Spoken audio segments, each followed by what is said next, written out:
Hello and welcome to CEC lectures. In the ongoing series in the domain of human resource management and in the previous few lectures we discussed about what organizational culture is, what is the nature of organizational culture and most importantly why it matters. So friends, culture, it influences everything from how employees behave in the organization, how employees and the leaders they make decisions, to how an organization reacts to challenges and seizes opportunities, how adaptable, how flexible it is or it is not. So, it is the culture that differentiates one organization from the other, or we can also say that it is the culture that is behind every successful or a failed organization. Then we also discussed the various components of organizational culture, being the artifacts, the values behind the culture and the assumptions. We also learnt about the 4 models of organizational culture, starting from the Edgar Sheen's 3-level model, Hofstede's dimensions of organizational culture, Cameron and Quinn's competing values framework, Charles Handy's 4 culture types. So, all these are frameworks that have given their own perspectives on organizational culture, be it the components or its significance. Then we also learned the difference between a strong and a weak culture. What are toxic cultures and what could be its repercussions. Then we learnt about the importance of creating culture. Now, since we are talking about organizational culture, how can you cultivate a culture? How can you create a culture? And who are the people behind creating this culture? Its importance and what are the steps involved in creating culture. And we did this with the help of case study of Tata Group's culture creation. And where does basically organizational culture come from? So, moving further, since we have already learnt as to what is the importance of organizational culture, how it can be created, but do you think that the story stops over here?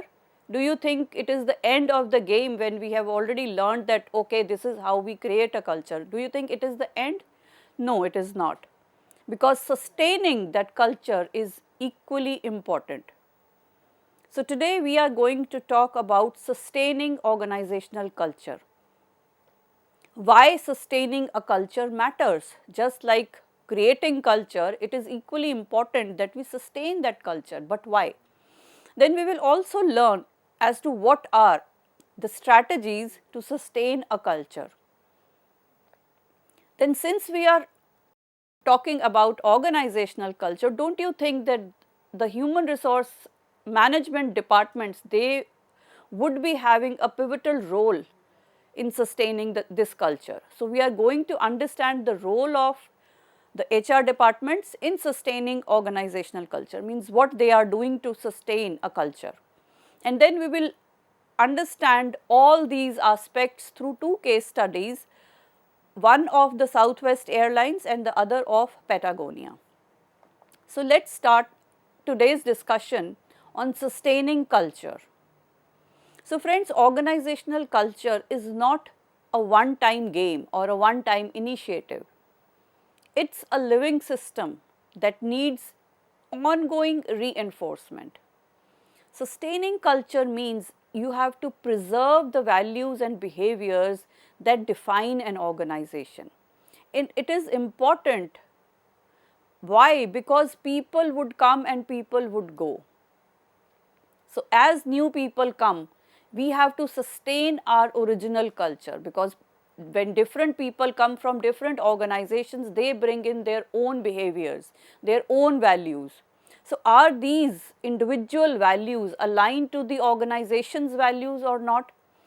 So, that is the area where we need to constantly work upon, and that is the area that needs ongoing reinforcement.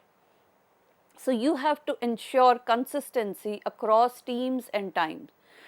So just like people come and go, you all know that there would be different teams, times would be different. So are we ensuring that there is a consistent culture across various teams working in an organization, and of course aligning people, processes and policies with the core culture even as organization grows or changes. So since organizations work in a dynamic environment, and there is so much of volatility there, we have coined a term called the VUCA word: volatile, uncertain, complex and ambiguous. So due to these external changes, processes are changing, policies are changing, and of course people are changing. So how do you align everything with the core culture and thereby sustain the organization's culture?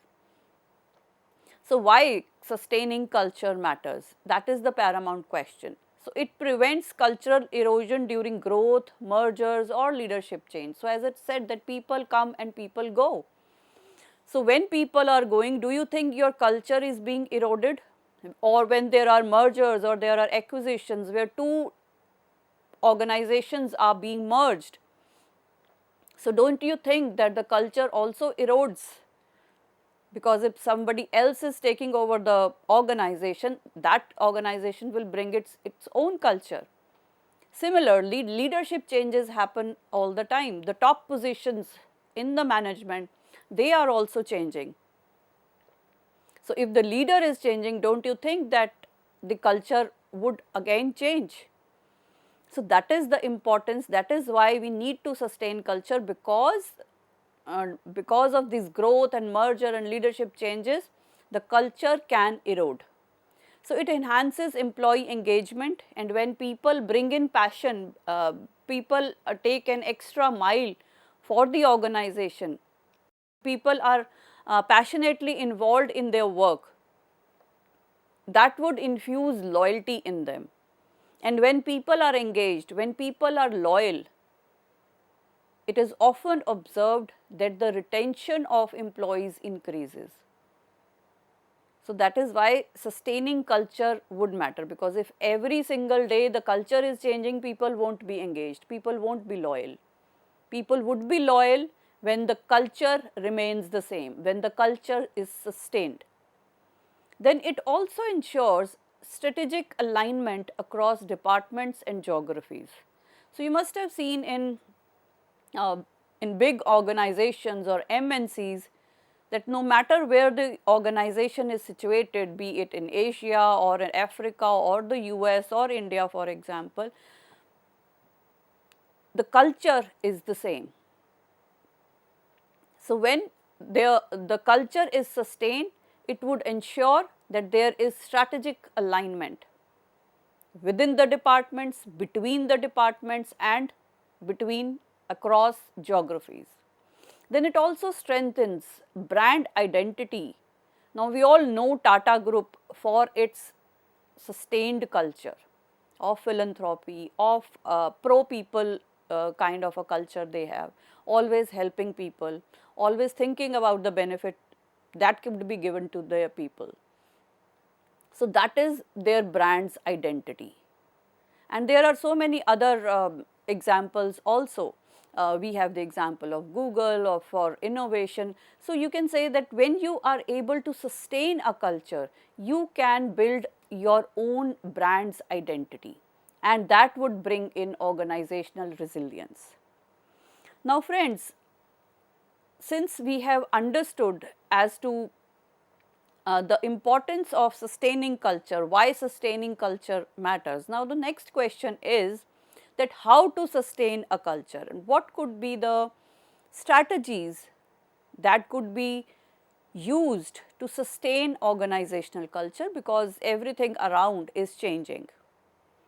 And here I would like to emphasize on the role of leadership, because culture always trickles from top to bottom.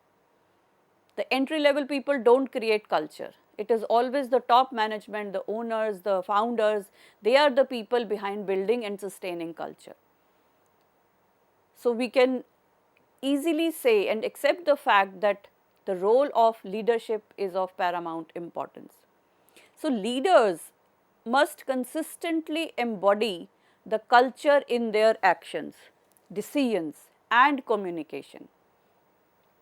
So, whatever actions you are taking, whatever decisions you are taking for the organization and how you are communicating it to your people would exhibit the kind of culture an organization has. Because employees, people, they always look upon the leader, how they are behaving, what are their actions, what are the values behind the decisions that they are taking, how they are communicating.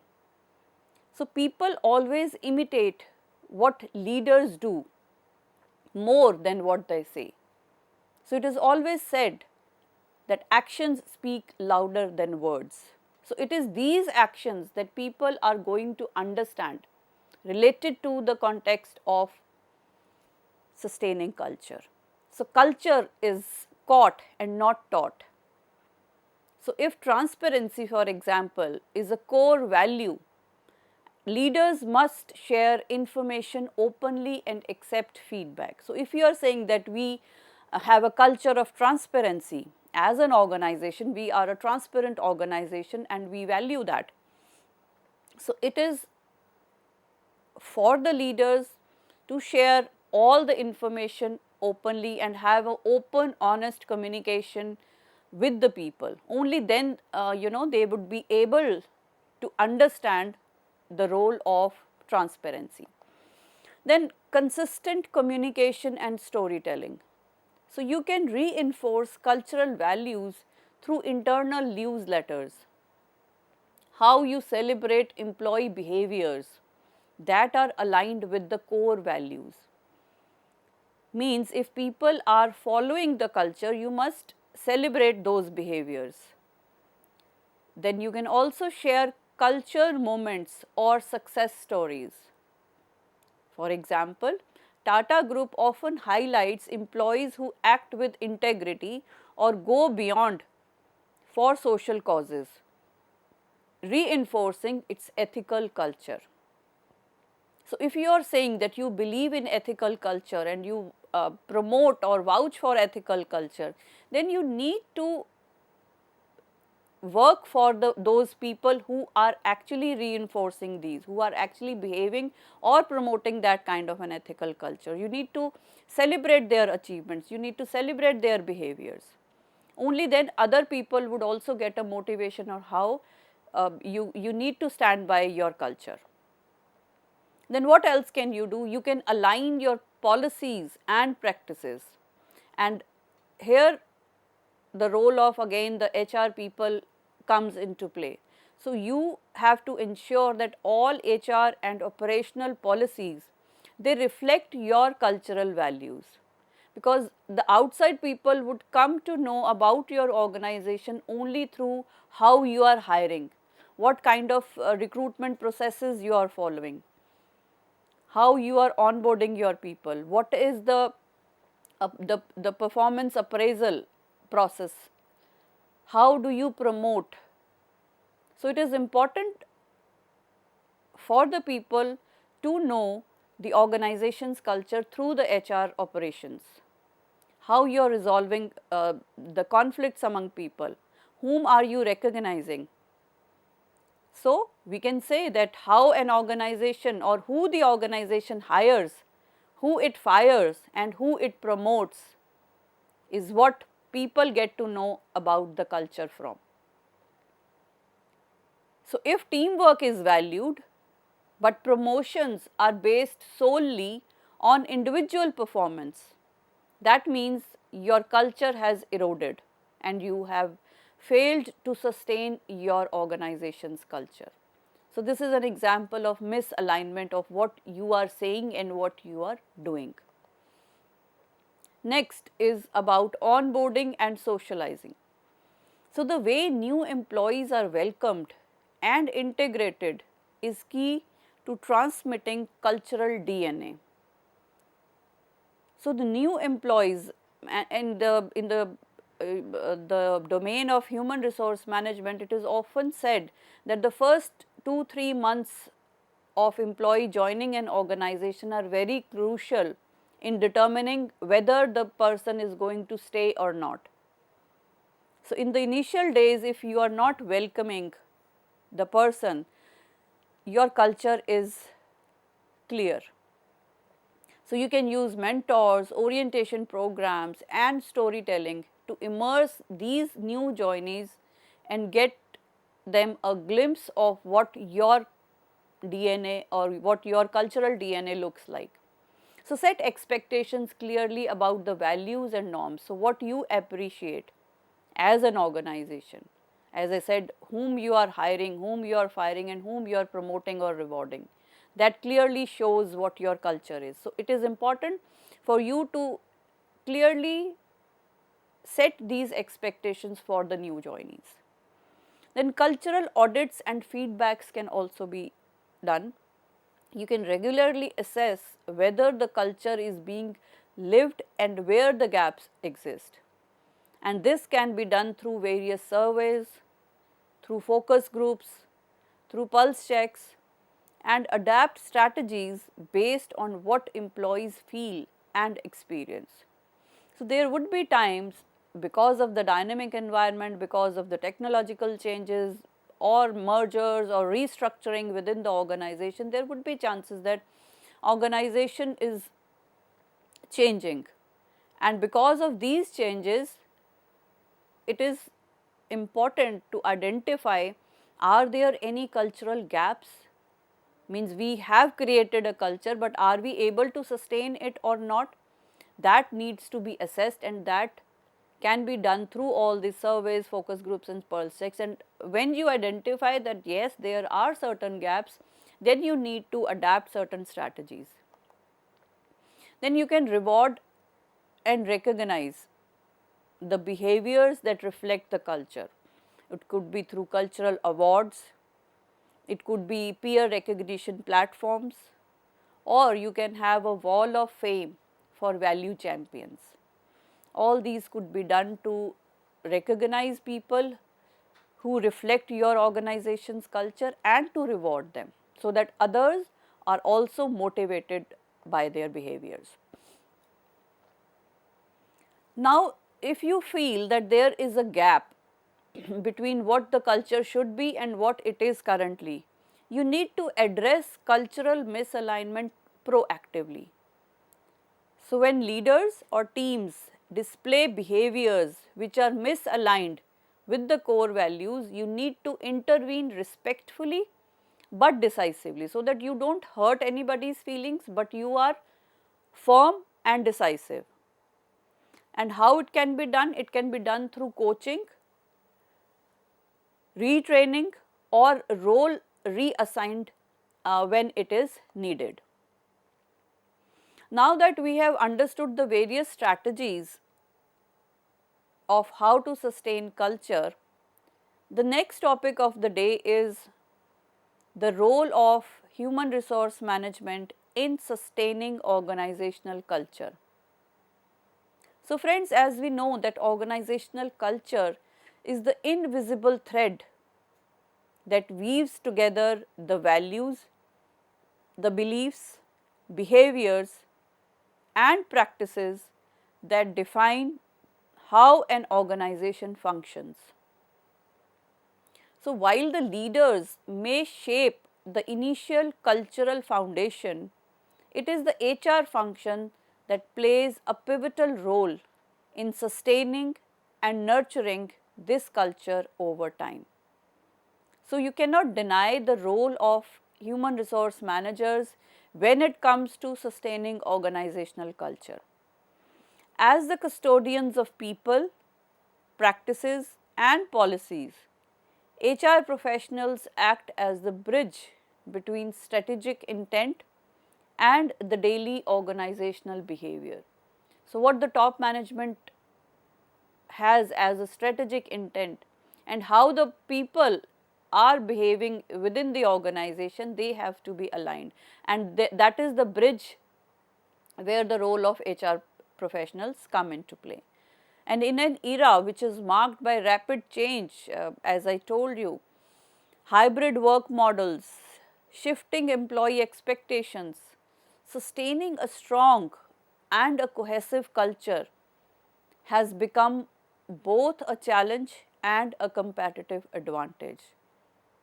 So, it is a challenge, of course, as I said, that everything around is changing, but it is at the same time, if you are able to do that, if you are able to achieve, sustain your culture, that would give you a competitive advantage, because everybody cannot sustain culture in such a rapid and dynamic VUCA world.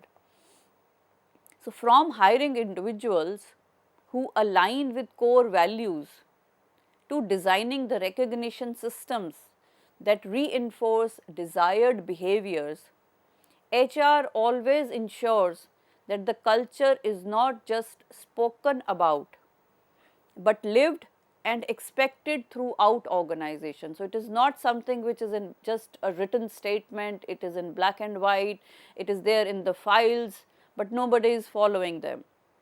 HR ensures that culture is always lived and experienced, no matter who comes and who goes. By embedding the cultural principles into recruitment, onboarding, training, performance management, internal communication, HR enables consistency, belonging, and alignment across teams and across all the functions. So, ultimately, the HR function is not merely a support role, but a strategic partner in shaping an organization's identity and resilience. And we have already stated that a sustained culture can be a source of identity for an organization. So, its deliberate actions determine whether culture remains a static document or it evolves as a vibrant, lived reality that guides decision making and employee engagement. So, again, the role of HR, that do you believe that the culture is nothing but a document, or it is evolving, sustaining, and lived through the people. So, let us now go through how HR can help in sustaining the culture. Number one, it can be done through embedding culture in hiring. As I said, that the external people would come to know about the culture of your organization by the way you hire people, who you hire. So, you can use cultural fit assessments during interviews. It is extremely important that there is this person culture fit when you are hiring. So, hired not just for skills, but for alignment with the organizational values. Every organization has its own values, its culture. So, do you think that the culture or the values that the new joinee is going to bring, or the potential candidate is going to bring, is it going to help your organization or not? Is it aligned with your organization's values and culture or not? So, if you value a culture of teamwork or honesty, ethical behavior, and you feel that this person is though highly skilled, but is not ethical, or is not a very good team player, he would probably work more efficiently as an individual and not a good team player, then that is a total culturally unfit for your organization. So, these type of fits should be assessed during hiring. Then it can be done through onboarding for cultural assimilation. So, you can design immersive onboarding experiences that share the company's history, values, symbols, and behavioral expectations. You can assign culture ambassadors or buddies so that they can explain the culture to the new people who are joining. Then you can design your HR policies to reflect culture. So, performance management, leave policy, grievance redressal, all these must reflect your organizational values. What kind of values, like are you fair, are you innovative, are you flexible or not? So there can be number of ways by which the HR people can actually show this. So you don't have to say that you are fair. If you are treating everybody fairly during the performance management, when you are granting leaves and you are not thinking that he or she is a male or a female when you are granting leaves, or when you are giving bonus or promotions, so that is consistently visible through your actions. You don't have to say that we are fair, we promote fairness. When your actions show fairness, I think the people get the message. Similarly, same goes for innovation, same goes for flexibility. If you say that you are an innovative organization but you don't let people speak, you don't let people bring about new ideas, do you think whatever you are saying, if you are claiming to be an innovative organization, do you think people would ever believe if you don't let them bring new ideas? So that is how, that is why actually we say that it cannot be taught, it is always caught. So people get to understand your culture through your actions. Training and development, you can conduct values based leadership programs. Train managers on how to model and reinforce culture in daily operations, because again culture is not something which you can just hang on a wall. It is something which we need on daily basis, because we are behaving in a particular manner, we are taking decisions, we are doing our tasks, we are taking certain decisions every single day. So again, you need to train your people how to model and reinforce culture. Then how you are communicating internally. So you can use storytelling, as I said, newsletters, internal social media to reinforce culture, so that people get to know that okay, this is the story of our founders, and that is the reason why they have this kind of values. That was their story, that was their story of struggle, that is the reason why they promote fairness or ethical behavior or uh, innovativeness in technology. So through newsletters people can get to know. Then there can be an internal social media, and you can create platforms for employees to share how they live the values. Then of course recognition programs, as I said, that you can create a formal or informal recognition programs tied to cultural values, like Value Champion of the Month or Living the Mission Award, so that you appreciate people, you recognize people who you feel are aligned to your cultural values. Change management, again, during mergers, leadership changes or crisis, HR must actively guide culture continuity or evolution. You can lead communication, alignment sessions and culture integration strategies. So friends, we have learnt the importance of sustaining organizational culture, why it matters, what are the strategies as to how we can sustain organizational culture, and most importantly, what is the role of human resource management in organizational culture, and how human resource management departments can actually sustain organizations' cultures. So, we will continue with the case studies related to all these aspects that we just learnt in the next lecture. Thank you.